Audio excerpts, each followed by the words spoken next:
First steps, and one of the most important, is to check your hardware. You will need a pump, a spare tube, and a tire levers. When you have done so, with the right shifter, put in the highest gear. Then, you will have to lift the fastener at the rear left and unscrew a little, and lift the bicycle to be able to detach the wheel from the bike. Gently placing the bike on the ground with the derailleur up, pinch the tire with your fingers to take it off the rim. With the tire dismount in the right direction between the tire and the rim, lever it out.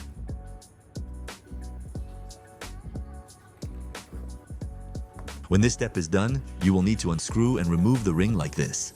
You can then remove the entire air chamber. With your hand, check meticulously inside your tire if there is no object or thorn. Take out your new spare tube, unscrew the ring and tip to be able to inflate it slightly, which will facilitate installation.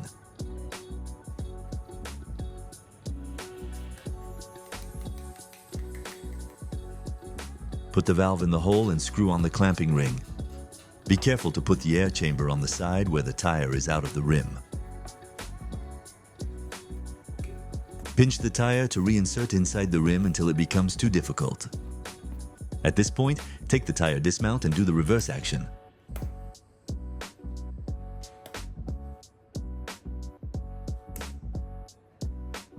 Choose the correct hole for the valve size and inflate the tire. Take the unpunctured wheel as an example to know when you stop.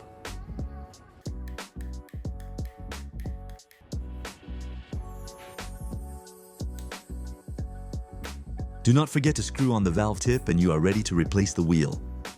The chain must be on the derailleur side and the disc on the brake pad side. Place the top chain on the lowest gear and with your hand, help open the rear derailleur.